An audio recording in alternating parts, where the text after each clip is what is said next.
అందరికీ నమస్కారం. YCP party ఓటమి చెందిన తర్వాత నియోజకవర్గ ఇన్ఛార్జీలు ఎక్కడికెక్కడ స్తబ్దతగా ఉన్నారు. రాష్ట్రం మొత్తం అదే పరిస్థితుంది. దానికి కారణం కొంత కన్ఫ్యూజన్ ఉంది పార్టీలో అంతర్గతంగా. ఎందుకు కన్ఫ్యూజన్ ఉంది? జగన్మోహన్ రెడ్డి గారు 80 నియోజకవర్గాల్లో అక్కడి నుంచి తీసుకొచ్చి ఇక్కడి నుంచి తీసుకొచ్చి అక్కడ మార్చి పెడతాం వల్ల పాత వాళ్ళేమో సైలెంట్ అయిపోయారు, కొత్త వాళ్ళేమో ఓడిపోయాం కాబట్టి మేమేం చేయాలో మాకు అర్థం కావట్లేదనే పరిస్థితిలో కొత్త వాళ్ళు తయారయ్యారు.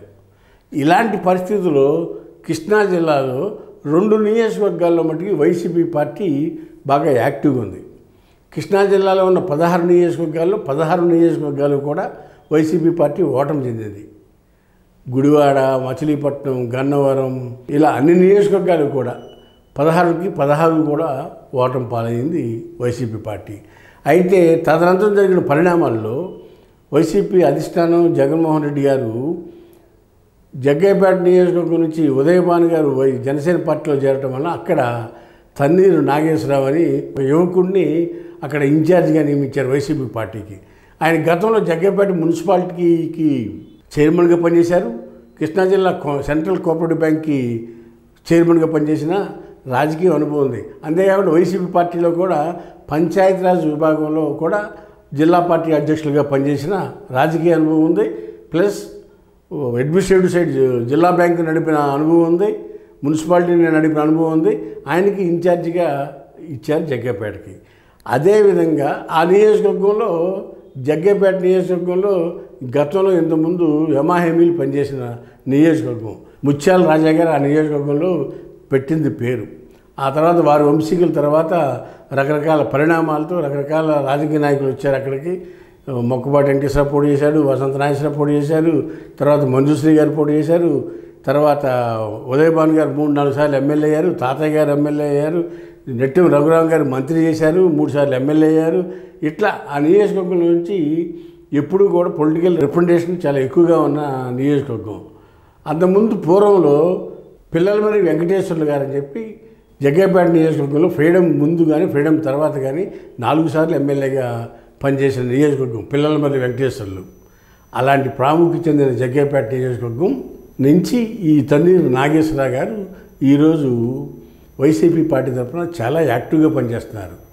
ఆయన నియమించిన రోజు నుంచి ప్రతి గ్రామం వెళ్ళి కార్యకర్తకి ఇబ్బంది ఉంటే పలకరిస్తున్నాడు, చావు వచ్చినా పలకరిస్తున్నాడు, పెళ్ళైనా వెళ్తున్నాడు, ఇంట్లో శుభకార్యమైన వెళ్తున్నాడు, అశుభకార్యానికి కూడా వెళ్తున్నాడు, సమస్యలున్నా లేదా పోలీస్ కేసులున్నా.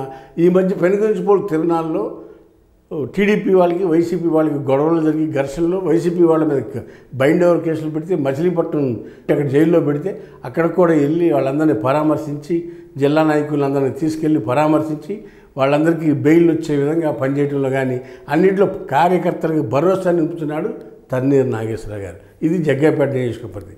ఇంకో నియోజకవర్గం ఉంది అదేవిధంగా, అది పెనమలూరు నియోజకవర్గం. ఈ పెనమలూరు నియోజకవర్గం 2009లో స్టార్ట్ అయింది. గతంలో కంకిపాడుగా ఉండేది ఈ నియోజకవర్గం.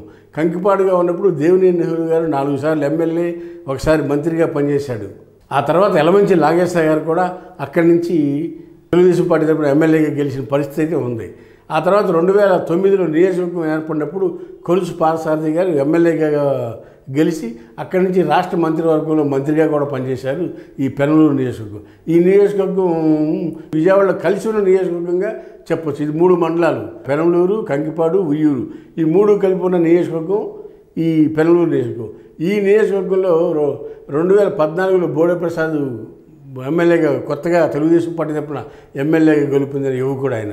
ఆ తర్వాత 2019లో మళ్ళీ అగైన్ పార్థసారథి గారు అక్కడి నుంచి గెలిచి జగన్ క్యాబినెట్లో మంత్రి పదవి వస్తుందని చెప్పి ఆశపడి 2 సార్లు మంత్రి పదవి రాక ఆయన నిరాశతో పార్టీ మారి టీడీపీకి వెళ్ళి నూజివీడు నియోజకవర్గంలోకి వెళ్ళి కంటెస్ట్ చేయడం జరిగింది. అది వేరే విషయం. ఇక పెనమలూరు నియోజకవర్గం వచ్చేటప్పటికి వైసీపీ పార్టీ ఇన్ఛార్జిగా దేవభక్తిని చక్రవర్తి అని చెప్పి ఒక యువకుడికి, విద్యావంతుడైన ఒక యువకుడికి ఆ నియోజకవర్గానికి వైసీపీ పార్టీ ఇన్ఛార్జిగా చెప్పింది. ఈయన కుటుంబం మొత్తం రాజకీయాల్లో ఉన్న ఫ్యామిలీ. వీళ్ళ తండ్రి గారు సుబ్బారావు గారు గానూరు కానీ మేజర్ పంచాయతీకి 40,000 ఓట్లున్న పంచాయతీకి వాళ్ళ తండ్రి గారు సర్పంచ్గా పనిచేశారు. అంతకుముందు వాళ్ళ తాతగారు దేవభక్తి వెంకటేశ్వర గారు కూడా సర్పంచ్గా పనిచేశారు. ఈయన కూడా కుటుంబం నేపథ్యం రాజకీయాల్లో ఉన్న కుటుంబమే. ఈ చక్రవర్తి గారు గతంలో జడ్పీటీసీకి కూడా తెలుగుదేశం పార్టీ గతంలో పోటీ చేసి అత్యల్ప ఓట్లు తేడాతో ఓడిపోయిన పరిస్థితి ఈ చక్రవర్తి గారిది. తదనంతరం కూడా వైసీపీ పార్టీ పెట్టిన తర్వాత వైసీపీ పార్టీలో కూడా యాక్టివ్గా పాల్గొని జగన్మోహన్ రెడ్డి దృష్టిలో ఉండటం, ఖమ్మ కార్పొరేషన్ చైర్మన్గా కూడా 24కు ముందు అపాయింట్ చేయటం, ఈయన కూడా జగన్మోహన్ రెడ్డి గారి గుడ్ లుక్స్లో ఉన్న వ్యక్తి ఈ చక్రవర్తి గారు.